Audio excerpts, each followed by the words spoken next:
Bonjour et merci de nous retrouver pour La Foi prise au mot, votre émission de formation et de réflexion.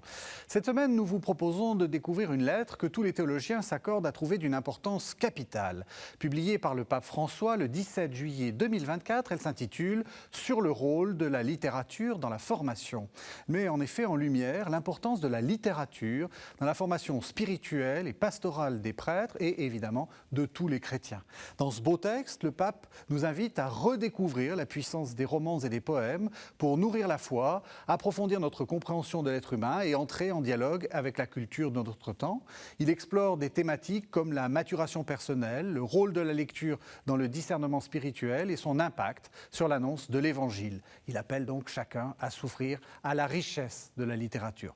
Je vous propose donc de parcourir ensemble cette lettre en compagnie de mes deux invités. Sylvie Parizet, bonjour. Bonjour. Vous êtes professeure de littérature comparée à l'Université Paris-Nanterre et vous avez dirigé il y a quelques années une magnifique Bible dans les littératures du monde. Vous nous en reparlerez. C'est un ouvrage très important.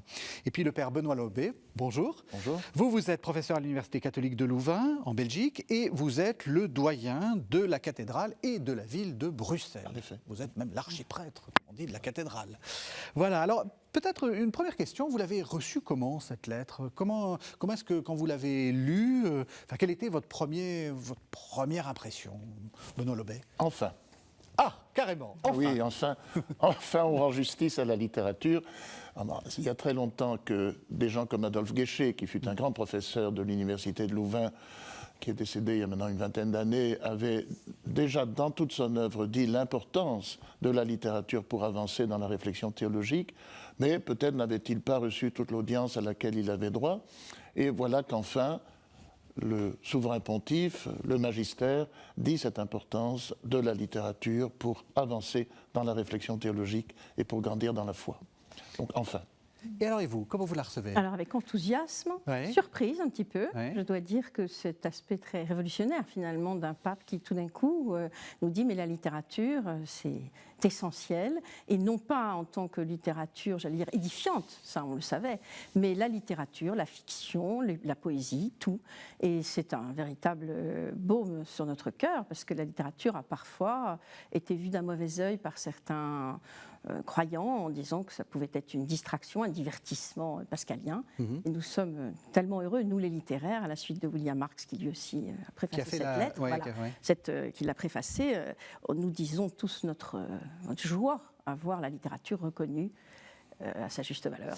Alors madame le professeur, c'est un bon élève ? Il connaît la littérature ? Excellent élève, si j'ose me permettre. Oui, il connaît bien la littérature ? Remarquable. Et c'est là qu'on sent précisément cette formation qui a été la sienne, celle d'un, comme moi, comme tout le monde, d'un enseignant, comme beaucoup, d'un enseignant de littérature. Oui. Et que c'est parce qu'il l'a véritablement, je dirais, utilisé en classe avec des élèves qu'il a pu en voir l'aspect extrêmement fructueux de cet apprentissage des lettres. Donc oui, c'est quelqu'un qui parle de ce qu'il connaît, remarquablement, et il avait même reçu Borges dans ses cours, donc voilà, c'est un très grand pédagogue et amoureux de la littérature, j'ai presque envie de dire, si on me permet. Au contraire. Vous avez dit enfin... Oui, oui, comme le dit William Marx dans la très belle préface qu'il donne à l'édition de cette belle lettre, c'est une espèce d'index inversé, puisque pendant longtemps, le magistère de l'Église a mis à l'index un certain nombre de livres qu'il ne fallait surtout pas lire ni ouvrir. Il y avait des enfers dans les bibliothèques, etc. Et aujourd'hui, le pape ouvre ses bibliothèques en disant « lisez de tout ». Pas seulement, en effet, la littérature édifiante. On sait qu'il y a une littérature catholique, entre guillemets, en France, qui naît à un certain moment et qui meurt à un certain moment. C'est très étrange. On voit une littérature catholique, pas partout en francophonie, mais en France, naître à la fin du XIXe siècle, et puis, mettons, après la guerre, le dernier Julien Green n'est déjà plus comme ça, s'estomper. On peut d'ailleurs se demander, ça c'est une question adventiste, mais pourquoi ça naît, pourquoi ça meurt. Voilà. Mais pas seulement cette littérature-là, donc les Mauriac, les Claudel, les Bernanos, les Péguy, les Huysmans, tout ce qu'on veut, Julien Green, mais la littérature en général, la fiction en particulier, la poésie en particulier, qu'elle soit d'inspiration chrétienne, croyante ou non, lisez de tout, dit le pape. Donc c'est l'index inversé. Et c'est pas un peu dangereux, parce que la littérature c'est très immoral. Mais à un moment donné, le pape convoque son saint patron, si j'ose dire, Ignace de Loyola, en disant que la littérature, en ce qu'elle peut bouleverser nos représentations, évidemment, et donc aussi nos conceptions préfabriquées du bien et du mal, elle peut les interroger, etc. Cette littérature est à l'origine d'un discernement au sens ignatien du mot, et qui permet d'avancer donc dans la foi. Pas du tout de contrarier la foi, mais de la faire mûrir et d'avancer dans la foi. Et ça, quand même, merci de cette réflexion. Oui, je dirais même qu'elle permet d'avancer dans la foi pour les croyants, et pour ceux qui ne sont pas croyants, elle permet en tout cas d'assurer de solides repères éthiques qui naissent de la littérature elle-même et qui permettent progressivement de se poser les bonnes questions, au lieu d'être dans une sorte d'axiologie simpliste, de manichéisme dans lequel il y a le bien d'un côté, le mal de l'autre. Eh bien, la littérature reprend les grands textes bibliques, par exemple, c'est un exemple parmi d'autres, le mythe de Caïn et Abel, pour nous montrer que, eh bien, nous sommes tous peut-être un peu des petits Caïns, pour nous montrer qu'on peut aussi regarder les choses d'un autre œil et qu'il faut exercer notre discernement, comme vous le disiez. Donc c'est utile aux croyants, certes, mais c'est aussi utile comme, je dirais, enseignement à une voie progressive de l'éthique, c'est-à-dire une morale qui va s'apprendre à travers les expériences que l'œuvre littéraire nous permet de faire. Je crois même qu'il avait été montré que des juges, par exemple aux États-Unis, qui avaient lu Dickens, avaient des jugements plus modérés, meilleurs, lorsqu'ils étaient entrés finalement dans cet univers de Dickens et de la grande pauvreté pour comprendre mieux ce que les petits délinquants qu'ils avaient à juger avaient dû subir dans leur enfance et les raisons pour lesquelles ils en étaient arrivés là. Donc, Et c'est là qu'on voit qu'il y a une accointance très profonde entre la littérature de fiction, les romans, l'invention littéraire, et la théologie. Parce que des deux côtés, il y a une capacité de révélation que possède la littérature. Un grand auteur comme Marguerite Yourcenar, faisant réflexion sur l'un de ses deux grands romans, qui est L'œuvre noire, où elle invente un personnage qui est Zénon, enfin une espèce d'alchimiste de la Renaissance, etc. Elle a toujours dit ensuite que ce personnage qu'elle avait inventé toute pièce, lui apprenait la vie. Elle l'avait certes inventé, mais ce personnage avait une consistance qui lui permettait de révéler à l'auteur elle-même ce qu'il en était de la vie, du bien, du mal, des choix à faire, etc., des options à prendre. Donc, il y a, et j'emploie le mot de révélation à dessein, parce qu'on l'utilise aussi en théologie, il y a une révélation dans la littérature, et il n'y a cette révélation que dans la littérature, que dans la fiction. Que dans la fiction. Ah oui. Ah, vous êtes... Ah oui.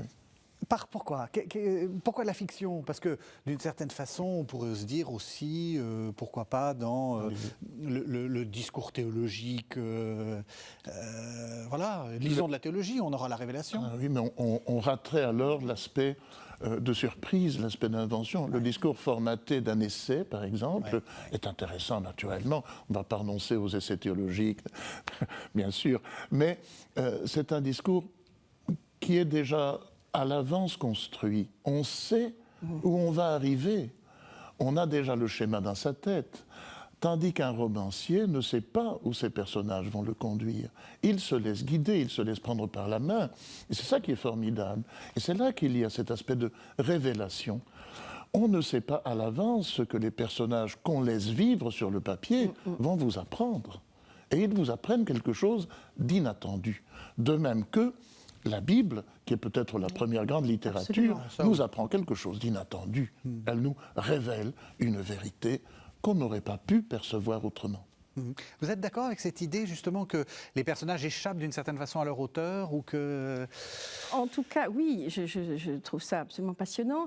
Et c'est vrai que je trouve que le parallèle fait avec la Bible est fondamental. C'est-à-dire que la Bible est aussi et d'abord une œuvre littéraire, me semble-t-il. Certes, c'est une œuvre révélée pour les croyants, mais c'est une œuvre littéraire. C'est ainsi que nous l'enseignons à l'université.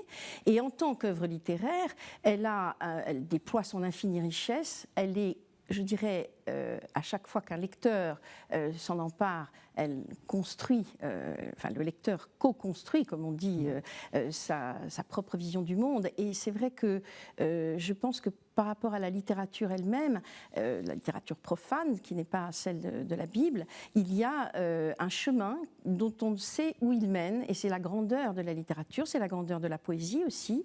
Borges parlait de l'imminence d'une révélation qui ne se produit pas. Alors lui, en tant qu'agnostique, trouvait que cette révélation n'arrivait pas dans la littérature, mais il disait que la littérature était une réserve, alors ça c'est de Genève, une réserve de formes qui attendent leur sens, et qu'elle était l'imminence d'une révélation. Et finalement, cette imminence d'une révélation, c'est exactement ce que vous êtes en train de dire, c'est le lieu de l'incertain, de ce que c'est la foi qui contient le doute en quelque sorte. Et vous avez tout à fait raison. Enfin, je suis évidemment un peu étonnée d'entendre ça dans la bouche d'un théologien, mais merci. Bien sûr. Merci beaucoup. Je disais tout à l'heure, il est grand temps qu'on se réveille en théologie et qu'on réapprenne de la littérature ce qu'elle peut et ce qu'elle doit nous apporter, ce qu'elle peut et qu'elle doit apporter au discours théologique. Ricoeur a dit des choses également semblables en matière de lecture de la Bible. Le pape a une formule absolument magnifique, « se laisser lire par ce qu'on lit », dit-il. L'acte de lecture auquel il faut bien qu'on arrive à un moment donné, parce qu'il y a l'acte de production d'un roman, mais il y a aussi l'acte de celui qui lit un roman ou de la poésie. L'acte de lecture est un acte inventif. C'est un acte par lequel, introspectif également, c'est un acte par lequel on se relie à l'intérieur de soi, on se laisse lire, comme dit le pape, par ce qu'on lit, c'est-à-dire qu'il y a une manière de se découvrir, on est toujours une énigme à ses propres yeux naturellement, mais à travers les personnages qu'on rencontre dans l'œuvre de fiction. Et donc, il y a là quelque chose qui appartient de plein droit à l'aventure spirituelle. Et c'est pour ça que le pape, me semble-t-il, a voulu faire cette lettre, pour que cette dimension de la découverte du soi à la lumière de la littérature n'échappe pas aux séminaristes d'une part, aux chrétiens en général, et puis à tout le monde, tous les gens de bonne volonté. Donc c'est très important pour moi, ça.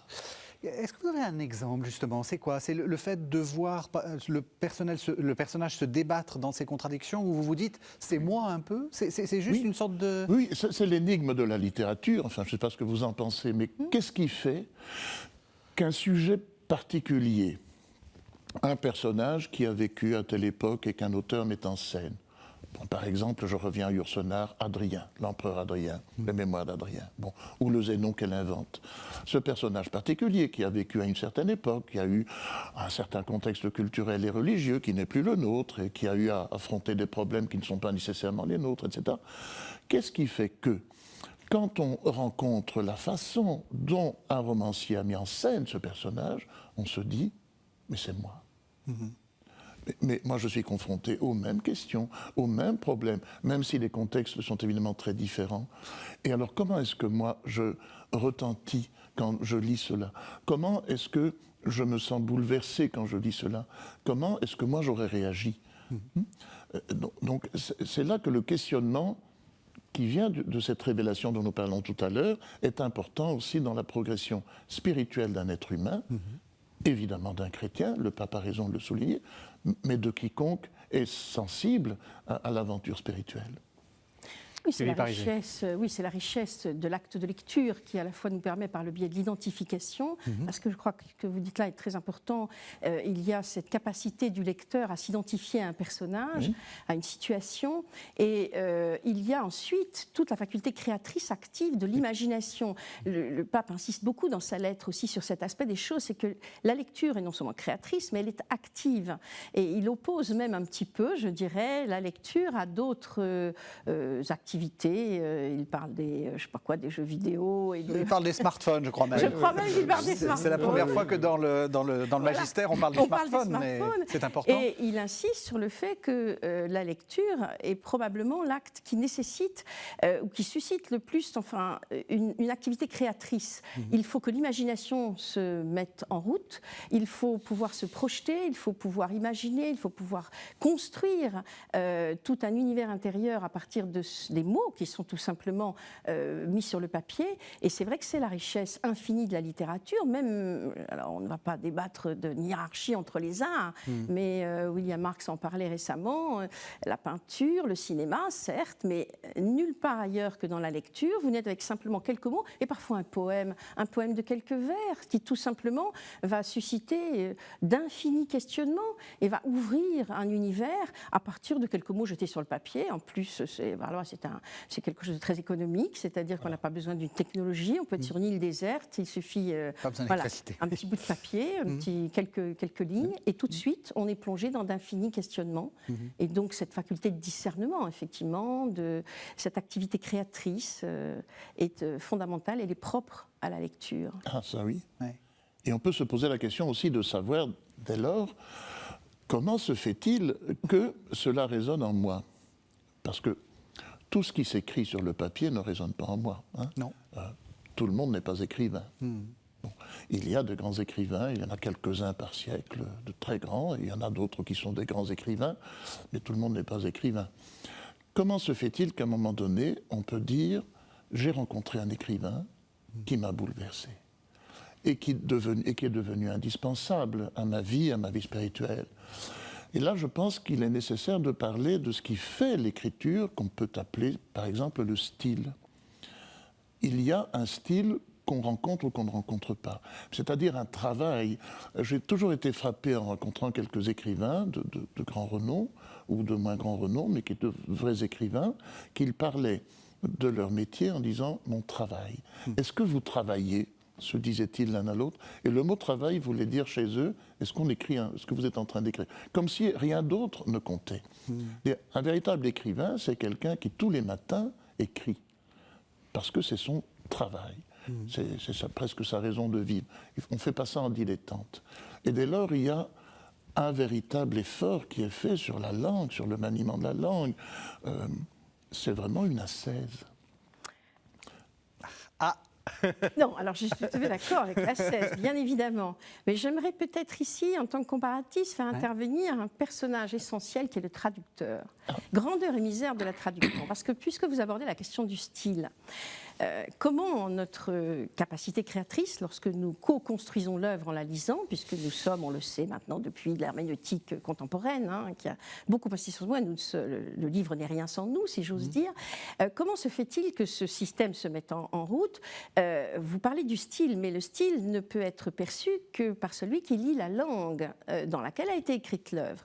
Et c'est là où moi je voudrais rendre hommage au traducteur. Alors, on retrouve la vieille question de la Bible, finalement. Ah oui, oui. Bon, toutes choses étant égales par ailleurs, c'est bien aussi cette question-là dont il faut traiter. Mais lorsque Proust, par exemple, écrit dans un français exceptionnel, ou lorsque Dostoïevski, en russe, nous plonge dans les abîmes de l'âme humaine, certes, c'est très intéressant sur le plan du style pour celui qui le lit en langue originale, mais je trouve qu'il faut rendre hommage ici aux ces traducteurs, et je crois beaucoup que c'est là le miracle de Babel, d'une certaine façon.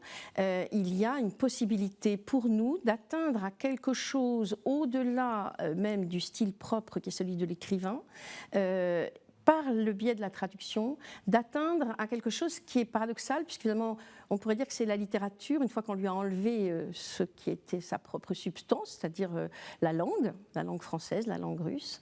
Et oui, il en reste quelque chose, et donc il y a encore un mystère encore plus grand, je trouve. Vous avez bien raison, c'est le mystère de la traduction. Mais c'est un autre texte, alors, la traduction, et c'est pourquoi il y a de bons traducteurs et des traducteurs qui sont moins bons. Et voilà, là aussi, c'est un vrai travail de traduire. Voilà, c'est pour ça que je voulais leur rendre hommage aux traducteurs, et puis aussi inciter peut-être les lecteurs à ne pas hésiter à lire des traductions et de lire de la littérature venant de tout pays. Voilà. Ah, ça c'est important. Parce que finalement, c'est vrai qu'on enseigne beaucoup dans les collèges, les lycées, la littérature française, par exemple, en France, ou la littérature anglaise. Mais je crois que lire, le pape évoque à un moment donné le fait que la lecture, c'est ce qui nous décentre de nous-mêmes. Alors c'est vrai sur le plan de cette fameuse identification dont vous parliez, c'est vrai de tous ces univers auxquels nous ouvre la lecture, mais je crois que c'est encore plus vrai lorsque nous lisons une œuvre qui a été écrite dans une culture et une langue autre, et que nous essayons modestement d'y arriver grâce à l'immense talent des traducteurs, et que de ce fait, fait, nous entrons dans la culture africaine, la culture caribéenne, la culture même de l'Asie, par exemple. Alors, je pense aussi à cet écrivain-poète qui est François Tcheng, passeur de culture, justement, le dit de Tiani, un roman très intéressant à lire, qui nous met au cœur de cette ouverture, et c'est un décentrement non seulement de nous-mêmes, mais un décentrement aussi de nos habitudes culturelles. De notre... Oui, vous avez raison, le pape le dit, il parle de passerelle envers la culture et le dialogue. Je ne ferai jamais l'expérience d'être comme Chinua Achebe, quelque part en Afrique, dans les années 60, et je n'aurai jamais cette possibilité-là de comprendre ce monde-là, sauf par la littérature. Exactement. C'est le miracle de la littérature. Oui. Et ça marche finalement dans l'espace, mais dans le temps aussi, ça vous le disiez tout à l'heure. Qu'est-ce qui fait que nous pouvons vibrer avec Adrien et qu'il a quelque chose à nous dire tant de siècles après. Et je dirais même aussi, puisque vous avez abordé cette question du temps, que le lecteur lui-même, en fonction des âges de la vie, va pouvoir, je dirais, retrouver la littérature encore d'une autre façon lorsqu'il aura 40 ans, s'il relit une œuvre qu'il a lue à l'âge de 20 ans. Et ça aussi, c'est un autre miracle. Comme vous disiez, qu'est-ce qui fait que nous nous identifions, que nous pouvons nous ouvrir à quelque chose à travers cette projection dans une œuvre littéraire, dans un roman, etc. Eh bien, c'est aussi quelque chose qui peut nous toucher différemment. Le véritable lecteur, c'est le lecteur qui relit. Ah, voilà. Ah, oui. Il y a le lecteur qui découvre, bien sûr. On est fasciné par la première lecture d'un livre, d'un auteur, etc. Mais le lecteur qui relit, qui lit à plusieurs moments un même texte, ça, en effet, c'est le vrai lecteur pour moi. Alors, quelquefois, il y a des livres qui ne résistent pas à la relecture. J'allais dire, c'est un test pour voir si c'est une grande œuvre. Qu'est-ce que vous relisez ? Mauriac, Proust. Proust. J'ai commencé à lire Proust à 18 ans, et puis je l'ai lu à 40 ans, et puis je l'ai relu à 55 ans, et puis je le relirai peut-être encore, je ne sais pas, si Dieu me prête vie. J'ai relu Bernanos. Un auteur catholique, mais voilà, avec pour moi, un auteur très important. J'ai relu Mauriac, les petits romans de Mauriac de l'entre-deux-guerres, qui sont fascinants. Et ça résiste à la lecture, ça ? Ah oui. Enfin, pour moi. Oui, non, mais absolument. Et vous, qu'est-ce que vous avez relu ? Alors, vous relisez par profession, c'est ça alors, aussi ? Déjà, j'allais dire, effectivement, à chaque fois que je fais cours sur un auteur, je le relis quand même. Bon, là, récemment, je relisais Joseph Conrad, par exemple, parce que je faisais cours sur Heart of Darkness, au cœur des ténèbres. Et puis également, j'ai aussi fait Ça vaut le coup de qu'on lise ça ? Oui, c'est terrible, c'est un roman. J'ai eu un moment de repentir, parce que je me suis dit, mais j'ai fait lire à mes étudiants une œuvre atroce qui plonge au cœur de la noirceur de l'âme humaine, et là aussi c'est le miracle de la littérature, il y a quand même une révélation au bout, et quelque chose qui est de l'ordre de, the horror, l'horreur. Et puis c'est un roman qui, sous des dehors très noirs, est tout de même aussi une rencontre avec ces étincelles de lumière, aussi bien au niveau humain pour ceux qui ne sont pas croyants qu'au niveau spirituel, puisque vous disiez tout à l'heure une aventure spirituelle, celle de la lecture, mais c'est aussi une aventure humaine pour ceux qui ne sont pas croyants. Donc moi je relis, par exemple en ce moment Conrad, je relis indéfiniment Borges. Et c'est là où la lettre du pape me touche particulièrement. Oui, parce que il cite Proust, il cite Borges. Alors, vous êtes nos auteurs favoris. Voilà. Borges. Qu'est-ce que vous y trouvez dans Borges ? Mais écoutez, je dirais que Borges est en quelque sorte un peu un Socrate moderne, c'est-à-dire qu'il nous permet de naître à nous-mêmes. Il y a une maïeutique chez Borges qui est absolument fabuleuse. Je pense, par exemple, il y a deux contes particulièrement qui me marquent et que je relis sans cesse, l'écriture du Dieu et puis la bibliothèque de Babel. Alors, l'écriture du Dieu, c'est un conte tout simple dans lequel un grand prêtre maya est enfermé dans une prison par les conquistadors, il va mourir, puis à côté de lui, il y a un tigre ou un jaguar, peu importe, parce que c'est la traduction là aussi, qui est dans la cellule d'à côté, et en voyant les tâches, il peut tenter de percevoir l'ineffable, l'écriture du Dieu, avoir une extase mystique en quelque sorte qui lui permettrait de sauver la lignée maya dont il est le grand prêtre et de se sauver lui pour ne pas mourir. Or en réalité, que fait-il à ce moment-là ? Une fois qu'il a atteint cette écriture du Dieu, il ne fait rien. Donc le lecteur est renvoyé à ses propres choix herméneutiques. Il doit savoir s'il en tant que croyant, il pense qu'il est possible d'atteindre une forme d'extase. Et donc, en réalité, s'il ne fait rien, c'est parce qu'il est au-delà maintenant de tout pouvoir temporel et qu'il ne souhaite pas utiliser ce pouvoir temporel. C'est une explication possible du conte, il y en a beaucoup d'autres. Ou au contraire, si tout simplement il est devenu fou, il a perdu la raison, et c'est bien pour ça qu'il croupit dans sa prison, parce qu'en fait, cette histoire d'écriture du Dieu, c'est tout à fait quelque chose de fou et de délirant. Et donc, si vous voulez, ce simple conte nous renvoie à nos propres choix. C'est une naissance à nous-mêmes en tant que lecteurs, non seulement, je dirais, bien sûr, sur le plan de la psychologie, de tout ce que nous pouvons, le discernement sur nous-mêmes, mais aussi sur le plan spirituel, sur le plan de nos choix métaphysiques, je dirais presque. C'est pour ça que Borges est absolument... pour moi, un des plus grands auteurs dans la bibliothèque de Babel aussi, après cet espace cauchemardesque que nous arpentons, à la fin, eh bien, on est un peu comme dans le mythe de Sisyphe, on est renvoyé, d'ailleurs c'est un texte qui est contemporain, il faut imaginer Sisyphe heureux. Eh bien, ça, c'est Albert Camus, ça. Voilà, c'est Albert Camus, bien sûr, et à la fin de la bibliothèque de Babel de Borges, eh bien, il faut il se console à un élégant espoir, celui que tout ce monde absurde et finalement relève d'un ordre avec un O majuscule. Et voilà le lecteur renvoyé à lui-même. Que va-t-il, à la suite de cette aventure que l'agnostique Borges nous propose, effectuer comme choix métaphysique? Qu'est-ce qu'il va sentir de cet esprit? C'est là qu'on voit bien l'importance spirituelle de la littérature, qui permet de donner une chair, une consistance à l'aventure humaine, et qui permet à celui qui lit une certaine introspection qui est nécessaire dans l'aventure spirituelle. Parce qu'il y a en réalité deux choses que nous ignorons absolument. Nous ne savons pas qui est Dieu. Et, enfin, on l'a mis en 4 lignes, en KG, en 4 lignes dans nos petits catéchismes d'autrefois, mais c'est une belle prétention. Il faut se méfier de ceux qui disent qu'ils le savent. Oui, on ne sait pas qui est Dieu, et on ne sait pas qui on est soi-même. On ne se connaît jamais. Et la prière, mettons, en tout cas la vie spirituelle, est la mise en rapport de ces deux abîmes d'inconnaissance. Donc il faut pour ça donner de la chair à cette inconnaissance, à cette introspection qui n'est jamais achevée. La littérature sert à cela. Elle ouvre des horizons humains. Ça, le pape y insiste beaucoup. On va vers l'autre, l'autre qui est en nous-mêmes, autant que l'autre qui est en dehors de nous. On arrive à une connaissance de soi qui nous échappe toujours naturellement, parce qu'on est toujours l'autre de soi-même. Mais quand même, on affine petit à petit nos peurs, nos angoisses, nos incertitudes, etc. Et cela fait partie de la foi. Ça fait partie de l'aventure spirituelle de quiconque veut s'y livrer. Mais pour le croyant, ça fait partie de la foi. La grande nouveauté de ce texte du pape, c'est de dire cela. Il n'y a pas de foi sans cela. Il y a sinon une idéologie, il y a sinon la répétition d'une doctrine ou de je ne sais quoi, mais ce n'est pas la foi chrétienne. La foi chrétienne, c'est l'incarnation.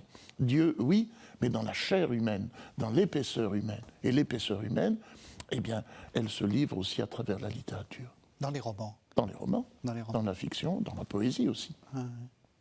Oui. Oui, parce qu'en fait, je reprends une expression du poète Claude Vigée que j'aime particulièrement, et qui dit ce sont les mots en lesquels la chair du monde s'incarne. Pour le poète qu'il est, c'est cela, et c'est ce mouvement d'incarnation en réalité qui peut être profane pour l'écrivain qui n'a pas la foi, mais qui peut être évidemment d'ordre spirituel. Je pense aussi là encore à Borges qui a écrit un très beau poème qu'il a intitulé Jean 1,14, et le Verbe s'est fait chair, et c'est vrai que c'est cette matérialité de la texture même du texte qui est là aussi révolutionnaire dans le propos du pape, parce qu'on ne pouvait pas imaginer qu'il allait aller dans ce sens, et de dire oui, finalement c'est l'incarnation dans la littérature, dans les mots, et en particulier la poésie peut-être. Alors, Et dans la mise en scène de personnages. Pour moi, par exemple, c'est un auteur catholique que je vais citer ici, c'est Bernanos. Mais la plus belle manière de parler de la grâce, qui est quand même une aventure chrétienne, c'est dans le journal d'un curé de campagne, cette rencontre admirable entre ce petit prêtre qui ne sait plus s'il croit, qui ne sait plus prier, qui ne sait plus s'il a la foi, et cette comtesse qui a aussi des reproches à faire à Dieu parce qu'elle a perdu un petit enfant en bas âge, etc. Ces deux-là se rencontrent un soir et à travers leur conversation, cette comtesse retrouve la paix du cœur, retrouve la prière et dans la foulée Alors, les romans de Bernanos, c'est pas l'euphonie de Versailles, elle meurt. Le curé de campagne va faire sa visite mortuaire, revient et écrit dans son journal, puisque c'est ça le sujet du roman, merveille. Donc il dit, je lui ai rendu la paix qu'elle avait. Moi qui ne sais plus prier, moi qui n'ai rien, je lui ai rendu la paix. Merveille que l'on puisse ainsi faire présent de ce qu'on ne possède pas. D'où miracle de nos mains vides. Et voilà ce que la littérature, par la mise en scène de deux personnages, peut faire appréhender de ce qui est au cœur de la foi chrétienne. Quand on pense qu'on va donner ce qu'on a, on se trompe, et généralement on trompe les autres. En régime chrétien, on donne ce qu'on n'a pas, qui transite à travers nos failles, nos manques, etc. La littérature nous rappelle cela, cette dimension du manque, cette dimension du désarroi, qui est nécessaire à l'expression de la foi. Donc voilà, ça c'est une page de Bernanos, il en est d'autres chez d'autres auteurs, mais c'est pour dire l'importance pour moi de l'expression littéraire aussi de la foi. Mais justement, ça pose la question de l'explicite et du non explicite. Enfin, une des révolutions effectivement du pape, c'est de citer Borges qui n'était pas, qui se déclare agnostique. Oui. Après, de Proust qui ne parle pas explicitement. Enfin, il n'y a pas trop de curés chez Proust. Enfin, et puis qui voilà. Comment est-ce qu'on passe ce dialogue entre l'explicite et l'implicite. Enfin, ou est-ce que le danger, c'est de ne pas vouloir arraisonner la littérature en disant ça me parle de Dieu de toute façon, même de gens qui ne veulent pas qu'on parle de Dieu à propos de leurs livres.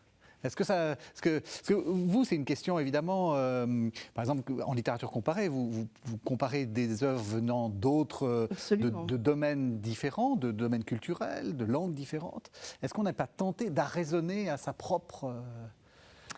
Oui, bien sûr, il peut y avoir cette tentation et c'est vrai qu'être, je dirais de façon explicite, par exemple, lire la grâce chez Bernanos comme quelque chose qui touche le chrétien, bon, c'est une possibilité de lecture, mais il y a aussi toute la littérature absolument profane qui, au contraire, crie cette impossibilité, d'une certaine façon, d'atteindre à l'esprit, en quelque sorte.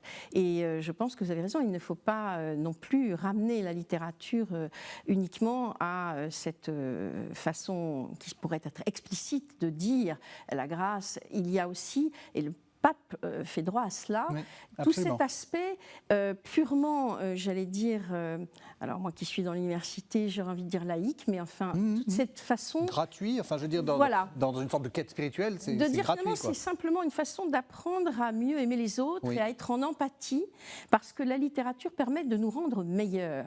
Alors j'ai envie de dire, à un premier niveau, parfois la littérature nous sauve la vie, tout simplement. Il y a des écrits qui sauvent, parce qu'à un moment de détresse, ils peuvent, tout en ne parlant absolument pas de Dieu, ni même n'être perceptible comme tel par le lecteur, il sauve parce qu'il donne un aperçu humain de ce que peut être la solidarité, de ce que peut être la foi dans l'avenir, de ce que peut être l'espérance, qui est une vertu qui existe dans la littérature, par exemple, très profondément. Donc je crois que oui, il y a aussi cet aspect tout à fait, en apparence en tout cas, déconnecté de toute foi, qui est tout simplement la foi en l'homme. Tous ces écrivains, on cite Camus par exemple, mais qui a montré comment on pouvait, à travers la littérature, avoir une foi en l'homme, même quand explicitement on dit Dieu n'existe pas. Et même si on affirme dans certains écrits, ou en tout cas certains romans veulent nous mener vers une sorte de réflexion abyssale, disant mais non, il n'y a pas de spiritualité, il n'y a pas d'esprit, il n'y a pas de Dieu, il n'y a rien d'autre que notre misère humaine ou que notre monde humain et sa beauté tout simplement. Et malgré cela, c'est vrai qu'un miracle se produit dans la littérature. Et c'est là où je la trouve vraiment révolutionnaire aussi encore cette lettre, parce que le pape reconnaît tout simplement, je crois qu'il le dit à un moment, que c'est une capacité à mieux aimer que nous apprend ce que nous apprend la littérature, c'est aussi à être en empathie, à mieux aimer l'autre dans ses travers, dans ses doutes, dans ses drames. Et donc il y a aussi là quelque chose. Oui, il dit elle ouvre une porte privilégiée au cœur de la culture humaine et précisément au cœur de l'être humain. Oui. Ouais. Aimer l'humanité, aimer l'humanité de l'homme, de l'être humain, oui. C'est ça qu'apprend la littérature, certainement, oui. Et encore une fois, c'est pour ça que c'est un exercice indispensable, parce qu'on aurait bien des raisons de ne pas aimer l'humanité de l'être humain, tandis que l'approche littéraire nous invite à nous décentrer justement, à aller voir à prendre du texte, de la fiction, etc., ce qui est aimable dans l'être humain. Oui, c'est ça. Et pour espérer de nouveau, en quelque sorte, parce Oui. que je pense à ce qu'a fait, par exemple, qu'ont fait les poètes de la Résistance, dans des périodes très douloureuses, la façon dont ils ont permis de dire, mais il y a peut-être au bout du chemin un espoir, une fenêtre ouverte, une vie, la vie à se partager, comme disait Éluard. Mais c'est vrai que tout cet aspect d'une fragile espérance, tout simplement humaine, c'est déjà ce qui fait la grandeur de la littérature, qui peut nous sauver. Il faut imaginer Sisyphe heureux. Bon, ça permet. Oui, et ce que vous disiez de Joseph Conrad, Oui. c'est un peu déprimant, Joseph Conrad. Je reconnais. Au cœur des ténèbres, là, j'ai un petit regret quand même. Mais la fin est. Enfin, je veux dire, il y a quelque chose. Il y a quelque chose quand même qui passe. Il y a quelque chose qui. Et même, de toute façon, en dévoilant l'horreur, c'est aussi un des premiers stades qui permet, je dirais, de rentrer en contact avec notre souffrance. Oui. Et rentrant en contact avec notre souffrance et la voyant, je dirais, mise sur le papier avec des mots, ça permet aussi, parfois, d'en sortir. Je pense à la fameuse question qu'on a prêtée à Hölderlin, à quoi bon des poètes en temps de détresse? On l'a dit de plein de façons en traduction française, et peu importe, mais c'est une question qui hantait Claude Vigée, justement, et sur laquelle on a beaucoup glosé. Mais quelle que soit, je dirais, l'horreur absolue qu'on peut traverser à certains moments de l'histoire de l'humanité, il reste la capacité au poète, qui est, je crois, aussi un peu prêtre et prophète, c'était peut-être quelque chose d'être un flambeau dans la nuit. Oui. En dehors de toute foi, d'ailleurs. En dehors de toute foi, on peut penser par exemple à Aragon. Oui, tout à fait. Un communiste et athée, mais dont la poésie, c'est extraordinaire, Aragon. Oui, absolument. C'est quelque chose de fabuleux. Oui, c'est incroyable. Absolument fabuleux. Et voilà, par la richesse, enfin... pas comment dire ça, je ne sais pas quel mot mettre sur la poésie d'Aragon, mais enfin, la somptuosité de ces textes, il met le doigt sur l'énigme de la condition humaine, sur ce questionnement jamais achevé, c'est magnifique. Il n'y a pas d'amour heureux. Oui, absolument. Oui. Et puis, puis il est souvent pas très loin de Dieu. Enfin, je veux dire, on sent que ça frémit. Il garde cette double appartenance, celui qui croit au ciel et celui qui n'y croit pas. C'est ça, oui. Et la littérature est peut-être aussi ce lieu, cet espace où peuvent être réunis celui qui croit au ciel et celui qui n'y croit pas.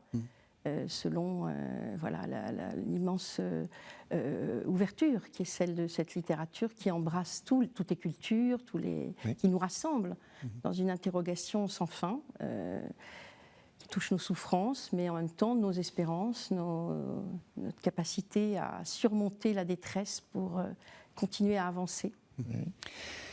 Alors, je vais poser à chacun une question qui va dans son domaine. Il dit la parole poétique donne sur l'infini, mais elle invoque la parole de Dieu. Et il dit il y a une sorte d'affinité entre le prêtre et le poète. Alors, est-ce que vous vous sentez prêtre ou est-ce que vous vous sentez poète? Il faut savoir ce qu'on dit quand on dit ça. Bon, d'abord, je rappelle que le pape voulait d'abord adresser cette lettre aux séminaristes, futurs prêtres. Et il s'en explique d'ailleurs au début. Il dit mais finalement, je me suis dit que c'était bien pour tout le monde, en tout cas pour tous les chrétiens, et puis tous les hommes de bonne volonté, comme on dit, j'imagine. Donc il y a un premier souci chez le pape, c'est que les prêtres ou les futurs prêtres soient formés à la théologie aussi, pas seulement évidemment, à travers la littérature. Soient formés à la foi chrétienne et à leur mission de prêtre, de ministre ordonné, aussi à travers la littérature. Ça me semble que c'est intéressant à observer. Le prêtre est quelqu'un qui doit faire résonner la parole de Dieu dans la prédication et en général dans la pastorale. C'est quand même un de ses premiers rôles, et de la même façon d'ailleurs après dans l'économie sacramentelle. Mais comment faire résonner la parole de Dieu si on ne lui donne pas cette caisse de résonance qu'est la littérature, qui permet, on l'a dit à souhait pendant cette émission, d'approfondir le terreau humain dans lequel le Verbe s'incarne. Le Verbe s'est fait chair, et il s'est fait chair dans un terreau complexe que la littérature petit à petit dénoue. Donc, c'est une première manière de dire que le prêtre doit aussi être un poète, au sens alors plus étymologique du mot. Celui qui fait advenir les choses.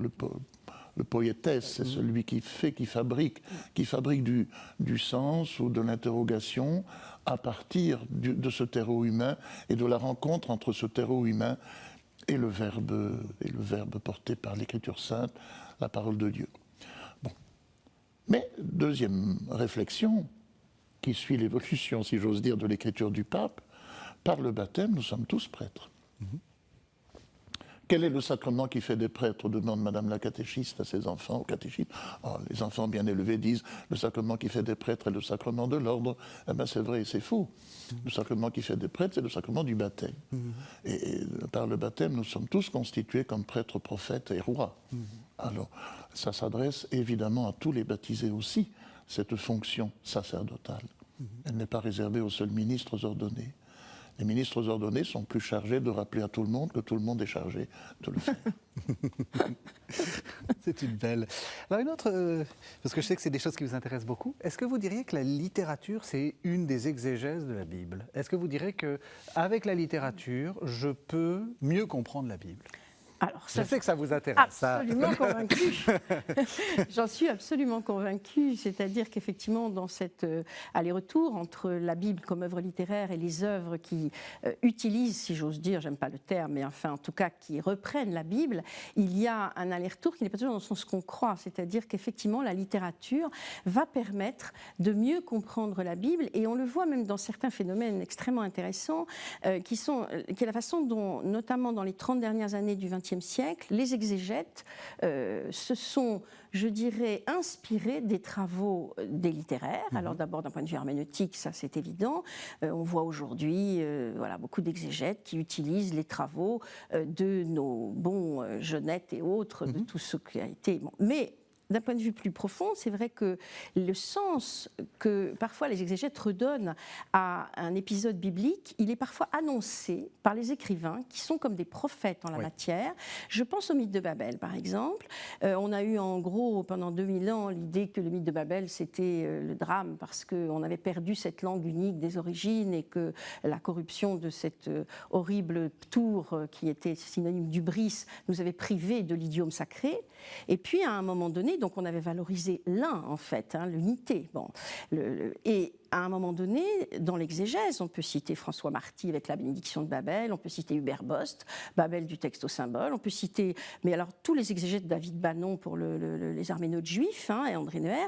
Autrement dit, que ce soit en milieu catholique, protestant, juif, etc., on s'est mis à dire, mais non, pas du tout, ce qui est bien, c'est la multiplicité. Donc en fait, c'est heureux qu'il y ait eu Babel, parce que c'est ce qui a permis de renoncer à cette hubris d'un monde d'un monde unique. Eh bien, cette interprétation que les exégètes ont fait je dirais, en relisant le texte hébreu de façon différente, etc. Bon, on isole le premier verset et on considère qu'il ne dit pas que c'est la langue des origines qu'on perd, mais que c'est une langue close, fermée sur elle-même. On réinterprète différemment l'hébreu et on donne... Alors là, on a un exemple, les exégètes disent ça. Mais quand je vois la littérature le disait 50 ans plus tôt. On l'avait déjà, évidemment, chez Mallarmé, chez beaucoup d'autres. Et puis ensuite, on a des écrivains comme Pierre Emmanuel, avec son magnifique Babel, qui est écrit au sortir de la Seconde Guerre mondiale, et qui vise tout autant, d'ailleurs, les camps staliniens que les camps, évidemment, du Troisième Reich. Il y a quelque chose, enfin de Hitler, il y a quelque chose, si vous voulez, là, d'une sorte, comme si la littérature était dans les avant-postes de la relecture du texte biblique et d'un épisode biblique, en permettant ensuite aux exégètes de se dire, mais dans le fond, peut-être que le texte biblique peut être lu autrement, puisque l'interprétation, on le sait, est infinie. Donc voilà, l'exemple de Babel est frappant, je l'ai montré dans un livre que j'ai écrit à cet égard, mais il y en a beaucoup d'autres. Oui, il y a le cas de Judas, par exemple, où on voit bien qu'un livre comme celui de Kazantzakis, le merveilleux écrivain grec, réhabilite Judas, alors que maintenant on est tous en train de dire « Ah ben non, mais il n'était peut-être pas si méchant que ça », ou alors il faut essayer de le comprendre. Voilà. Oui, tout à fait. Absolument, oui. Souvent la littérature ou le cinéma, mais là on parle de littérature, est en avant sur l'exégèse et qui vient ensuite... Oui, c'est là qu'on découvre, bien sûr, que la Bible, c'est de la littérature. Oui, ça c'est... L'approche narrative de la Bible en exégèse, par exemple, a triomphé quand même durant les 30 dernières années et nous rappelle ça, que la Bible peut et doit aussi être lue, bien sûr avec l'expérience historico-critique, bien sûr, avec des approches psychanalytiques, mais comme de la littérature. Hein. Ça, je crois que c'est vraiment important de le rappeler aussi. Et ça lève un peu notre question de tout à l'heure sur explicitement livre de foi ou pas livre de foi. Quand on lit les récits des chroniques, les rois petit à petit qui il y a un petit peu d'Adonai, il y a un petit peu de Seigneur dedans, mais en fait c'est des histoires très très humaines en réalité. C'est des histoires extrêmement humaines. Regardez le combat de Jacob. Qui est en même temps extrêmement spirituel dans la Genèse. C'est une histoire de jalousie entre deux frères, de réconciliation et de crainte et de peur et de mise au jour de tout ce qui habite ce pauvre Jacob et qui va porter dans sa lutte avec l'ange, c'est-à-dire aussi avec lui-même et avec Dieu. Bon, il y a tout ça.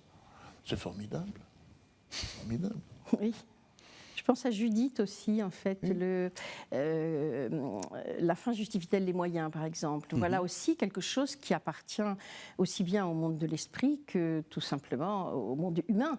C'est-à-dire que lorsque moi je fais étudier, je parlais du compagnon secret de Conrad, dans lequel il est question de juger, puisqu'on revient à ce propos initial du pape qui était de dire ça nous permet de ne pas avoir un jugement tranché et de nous ouvrir à la multiplicité finalement de ces comportements humains, leur complexité. Eh bien, un marin tue un autre marin parce que ce dernier va entraîner tout l'équipage à sa perte. Et bon, est-ce que tuer quelqu'un, nous sommes dans Caïn et Abel, c'est une bonne chose ou une mauvaise chose quand on va sauver derrière 30 ou 40 vies sur ce navire? Et tout le récit de Conrad est fondé sur l'exploration finalement de ces motivations qui ont fait de ce marin, à un moment donné, un Caïn qui a tué quelqu'un. Et pouvons-nous le juger? Il y a vraiment une mise en perspective très fine des complexités de l'âme humaine, de l'impossibilité parfois même à juger. Et puis on redécouvre aussi certains textes évangéliques, par exemple, autrement, quand on les prend par le biais littéraire. Les paraboles, par exemple, dont on a trop souvent dit, notamment en catéchèse, qu'elles étaient des petites historiettes destinées à illustrer un propos, par ailleurs constitué dogmatiquement ou doctrinalement, etc. C'est pas vrai du tout, ce sont des énigmes. Oui. Et Jésus le dit à un moment donné, on lui pose la question, pourquoi tu leur parles en parabole? Pour qu'ils ne comprennent pas. Donc c'est exactement le contraire. Parle en parabole non pas pour qu'ils comprennent plus facilement, mais pour que voyant ils ne voient pas et qu'entendant ils n'écoutent pas et qu'ils finissent par ne pas comprendre. On dit mais à quoi ça sert alors ces paraboles? Elles sont des énigmes et ça vous renvoie à l'énigme que vous êtes vous-même et au chemin qu'il faut faire dans toute existence humaine à travers ce genre d'énigmes. Et on redécouvre, me semble-t-il, grâce à la littérature, des textes évangéliques, par exemple, les paraboles, autrement. Alors, oui, allez-y. Oui, on arrive à la fin de l'émission, donc Non, allez-y. Je dis simplement, oui, ça ouvre au mystère, en fait. Oui. C'est ça, c'est que la littérature a cet infini pouvoir de nous ouvrir au mystère, tout simplement, et après, par définition, on ne sait ce qu'il y a. Eh bien, le mystère reste le mystère. Voilà. Et c'est un peu aussi ce sens que vous donniez à la parabole qui permet non pas d'éclaircir, non pas de figer le sens, mais de l'ouvrir. C'est ce qui fait la grandeur de l'acte de lecture, pour revenir à notre lecteur qui doit... Alors on arrive à la fin de l'émission. Peut-être, quel serait le conseil que vous donneriez aux téléspectateurs, soit de lecture, soit peut-être d'attitude face à la littérature? Je vous nomme en charge de la formation des séminaristes. Qu'est-ce que vous mettez sur la liste? Ou alors est-ce que vous faites une liste? Alors, vous avez dit qu'il n'y a pas d'index. Il n'y a pas d'index. Lisez Proust. Ça, c'est une école. C'est long, hein? Il faut avoir du temps. Oui, mais il faut aussi rappeler qu'en littérature, dans la lecture de la littérature, on est libre. On peut prendre un livre et le laisser, puis le reprendre après. On est libre. Lisez Proust. Enfin, ouvrez un livre. Ne lisez pas les commentaires qu'on fait sur les auteurs. Lisez les auteurs. C'est toujours beaucoup plus intéressant d'aller au texte lui-même. Et lisez les commentaires après. Ce qu'ont écrit les autres sur l'auteur, lisez-le, mais après. Faites vous-même votre propre expérience de lecture. Ouvrez Proust. Ne lisez pas d'abord 10 commentaires ou 10 introductions à l'œuvre de Proust, ça va vous décourager. Ouvrez la recherche, plongez-vous dedans. Et puis on verra bien. Alors moi je dirais, Borges, pour y revenir, désolé, ça va faire un peu obsessionnel. Mais vous avez l'obsession du pape, ça va. Voilà, vous êtes ça pardonné. va, je suis dans la droite ligne. Non, je dirais surtout d'aller lire effectivement des littératures du monde entier. Hein. Pas pour rien que j'ai dirigé la Bible dans les littératures. On va en parler juste après. Parce que c'est précisément ce que j'essaye de faire en tant que enseignant en littérature comparée. Et je trouve qu'il y a une richesse infinie. Alors, la littérature indienne, la littérature caribéenne, la littérature d'Amérique, bien sûr, les littératures d'Amérique du Sud, bon, on va y revenir, mais les littératures africaines qui sont d'une richesse infinie, et notamment lorsqu'elles reprennent la Bible, précisément. Parce que c'est souvent elles qui la reprennent de la manière la plus riche qui soit, ou en tout cas d'une manière particulièrement riche. Merci à tous les deux. Alors, pour aller plus loin, il faut aller à Bruxelles. Oui. Il faut aller à Bruxelles, puisque dans cette auguste cathédrale dont vous êtes l'archiprêtre, vous avez organisé des conférences de carême. Voilà. Sur cette lettre, justement. Absolument. La lettre du pape nous a donné l'idée d'organiser cette année les conférences du carême, 3 dimanches de suite, à propos du rapport entre la foi et la littérature. Alors, la première sera consacrée, elle sera une de vos collègues, Marie-Noëlle Tabu, qui connaît bien ici. Admirablement les émissions consacrées aux lectures du dimanche. Elle viendra nous parler précisément de la Bible comme littérature. Ensuite, nous aurons Arnaud Montou. Arnaud viendra parler de Marie-Noëlle, dont le procès en béatification a été initié, grande poétesse française que l'on connaît. Et puis, normalement, il n'est pas encore complètement d'accord, mais il va l'être. Monseigneur Chauvet, l'ancien recteur de Notre-Dame, actuellement curé de la Madeleine, mais qui est aussi un passionné de Bernanos, viendra nous parler de Bernanos et l'invincible espérance. On est aussi dans l'année jubilaire de l'espérance. Si on veut savoir les dates, etc., on cherche sur le site. Il y a un site Cathédrale de Bruxelles. Très bien. Et vous tombez là-dessus. Parfait. Inévitablement.